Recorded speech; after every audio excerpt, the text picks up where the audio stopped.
Hello internet strangers. I got a Ravin R26. I'm going to get a set of strings on real quick here. Show you the process.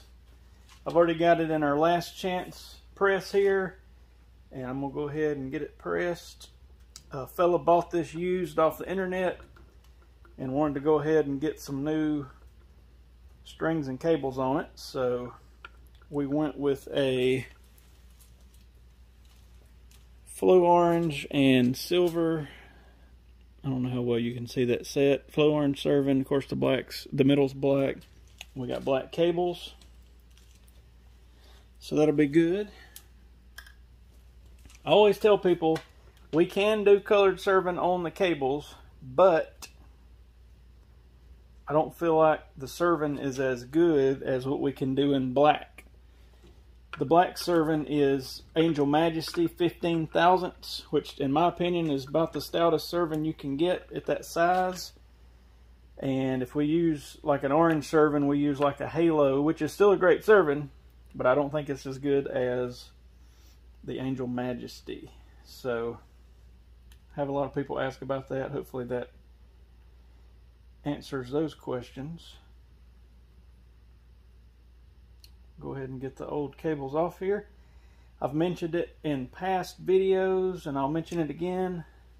I really prefer this last chance press system to the Ravin press. The Ravin press is, I guess, a good at-home type of deal, but I've messed with one and I just wasn't a huge fan of it. It's kind of rinky-dink feeling. This thing feels good, stout, sturdy, safe, all that good stuff. But so what I do, if you are doing this at home, I put my little serving thread through my loop there. I put it into the little gap, and I just pull it on through. And then I get my loop situated, get it open back up. And then once I do that, just about got it. Now we're cooking. I'll go ahead and hook on the unserved loop. You want to make sure all the strands get on there. You can have a bad day if you didn't get all the strands on there. Give it a little tug. Go ahead and do the other side.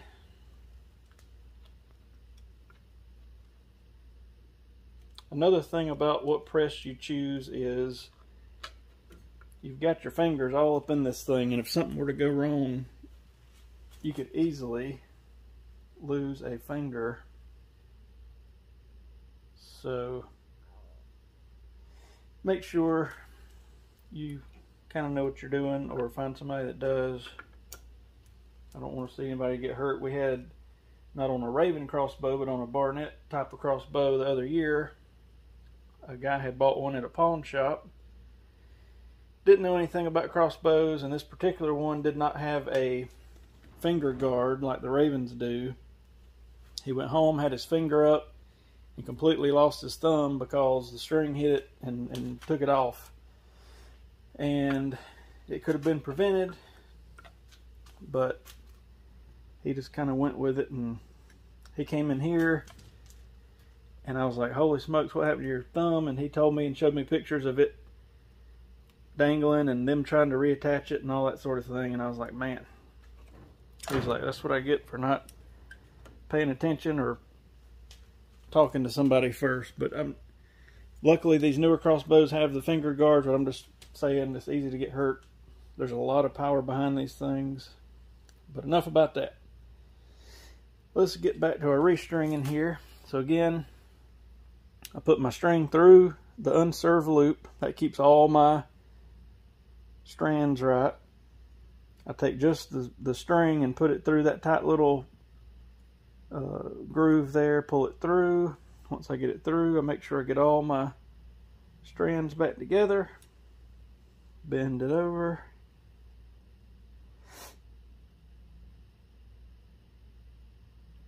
get it on my post, and then I'll pull it a little bit. One more cable to go.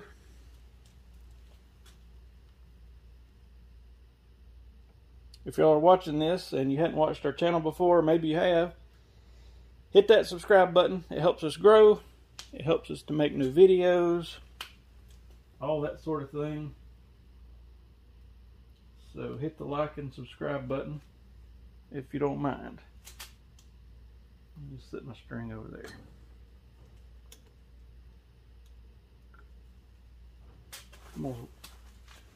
I know y'all can't see this, but I'm gonna whirl around so I can. So it's pretty simple to restring one of these. The first part's just the installation process, which is what we're doing now. Then I get the cam lean kind of figured out and set. And then we'll grab this little hook. I got one strand wanting to be a booger. I'll just put a little tension on it. It gets my strands back straight. Get our cam lean kind of set.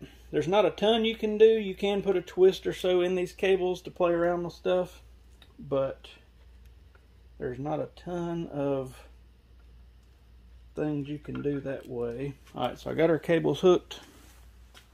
I'm going to give this thing another crank or two to give me a little bit of room.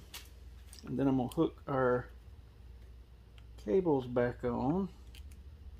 And this is a super tight tolerance. And I mean, these loops are tough, but you don't want to keep this little brass hook here. You don't want to keep messing with the loop, you know, keep mashing it. It will break the loop serving, so you want to get it on there and not play around with it too much. So I usually get it pressed a little bit more.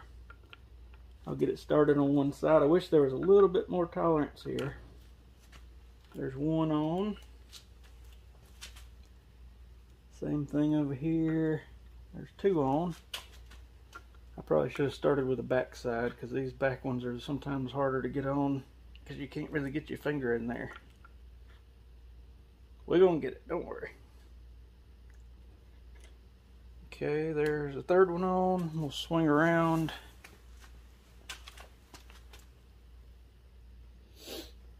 And get our fourth one on. And what'll happen if you're doing this yourself, y'all just stand by here.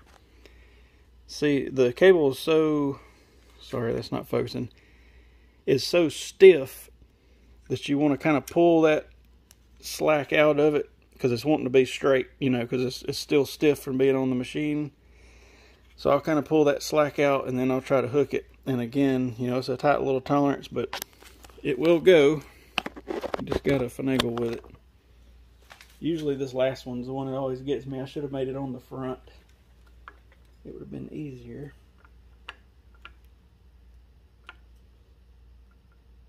There we go. Alright. 4 cables are on. I'm going to put the string on. So he brought it in attached, so I'm going to just leave it that way. I'm going to take the string off.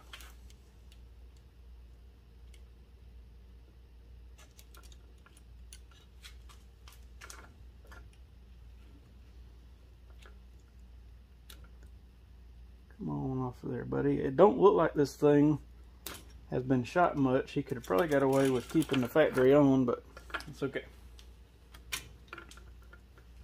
And then since it was attached, I'm going to run the new set right back through the receiver there so that the bow still thinks it's attached. I do know, I've seen people take a little screwdriver and different stuff and get this thing to attach from the string, but I've done it a time or two. I always feel like I'm breaking something, so I don't like doing it. So I'm just going to run it back through there, and then we will, in a minute, be cocking it and shooting it and all that anyway. So I'm going to feed my little serving thread through there. Sometimes this is easier with 2 people, but we will make do. There's one piece. Oop, it didn't make it. Stand by. I don't have it here to show you, but he's going to end up he's going to put some kind of thermal scope on this thing. So maybe I can update a video when we get to that point in a couple days. Okay, we're going through there. So I feel like where a lot of people get confused is, I think I let a twist out. I put a twist back in.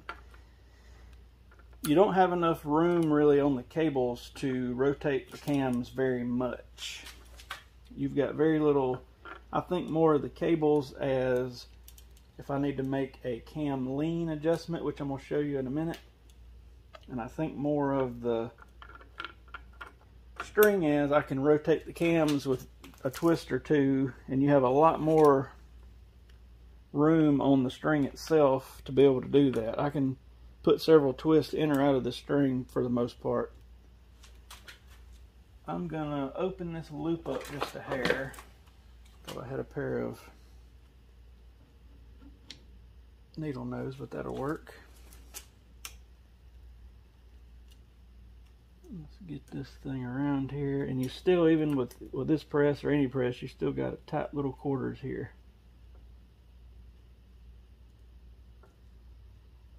Okay, I had it and it jumped off. There we go. Okay. Hope it came back off on me.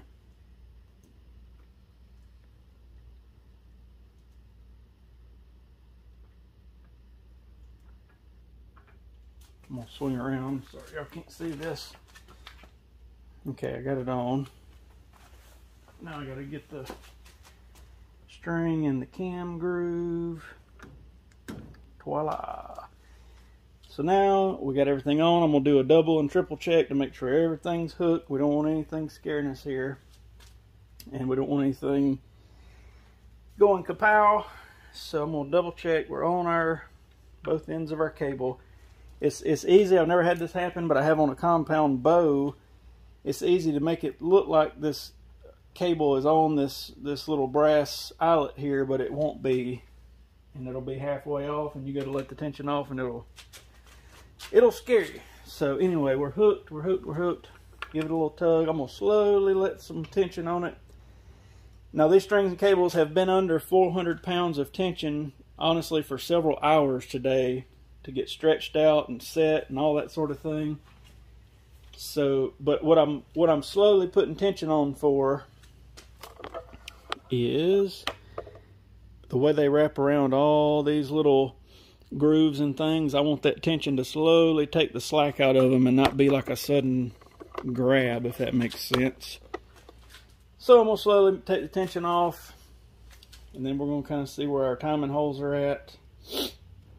And then we're going to check our cam lean, and then we're going to shoot it a couple times. I'm going to have to find a cock and handle, because I don't think he left me one, but I think I got one floating around here. Alright, so we're out. Tension's off. I'm going to take a quick gander, and we're looking pretty good. We're between our timing holes, but what I'm going to do before I get too excited, y'all seen me do this in other videos, compound and Ravens. I'm going to take this Spot Hog laser alignment tool. I lay it on both sides of the cam, and I check my cam lean. So let me just show you, maybe from like that angle. This is a little gauge we use when we make strings. But it turns out that it has, come on camera, focus for me. It has like a 0, actually I got the wrong one, hang on. I grabbed the wrong measuring device.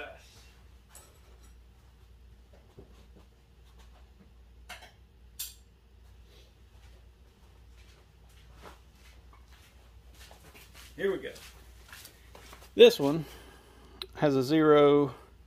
Focus for me, thank you. And it works its way out. So what I'm going to do is hold 0 on the cam, and I'll end up You can't see it, but on this cam, I'll put the laser that way and on the back side, and I want to be at the same. So I'm at a 1/2 inch on the right side. When I get to the back side and get it on the cam, I'm also at a 1/2 inch on that side. So that means I don't have any cam lean. We'll do the same thing over here, and we'll put it on 0. I'm gonna lay it right there. Again, 1/2 inch. 1/2 inch, that is perfect. So if I had some kind of cam lean, I could put about a 1/2 twist or so in these cables and get it looking good. But we're looking really good. I'm gonna back you back up for a second. I'm gonna check our timing dots and see. Now what it looks like is I could take about, I'm gonna take about a 1/2 twist out of the string because we're leaning forward just a little bit. Let me do that, and then I'm gonna see where our timing dots end up. And then once I get our timing dots perfect, I usually will cock it and let it sit a few minutes. I'm sorry, I'm going to get in front of you for just a second. Let me get this string off. And then let's see here. Okay. Sorry, I'm all up in your grill. I know, I'm touching the camera. I didn't mean to do all that. I'll cock it for a little bit. Usually for me, I'm not really on a timer. I'm more or less, I'll go do another project and come back, you know, in 10, 15, 20 minutes. But I'll let it cock under tension on the bow, shoot it, check my timing marks. I'll do that 2 or 3 times, and then really you're set and ready to go. So, all right, I'm gonna go another 1/2.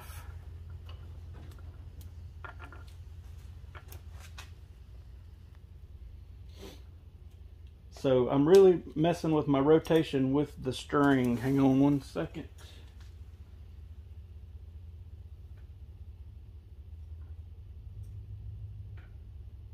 Okay. And like I said before, I've got twists in the string, so I can twist or untwist and bring those timing holes sort of where I need them. I'm not on right there. That could have scared us. Start taking a little tension off.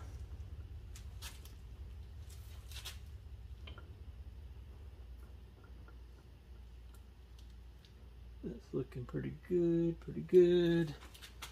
I'll make sure we're on good. I just want to, you want to be extra safe, make sure your fingers are out of the way, all that sort of thing. I hadn't mentioned this, I will put it in the description. We have a lot of local people now bringing Ravens in, but we also have a lot of people shipping them in because they don't have a local place that works on them.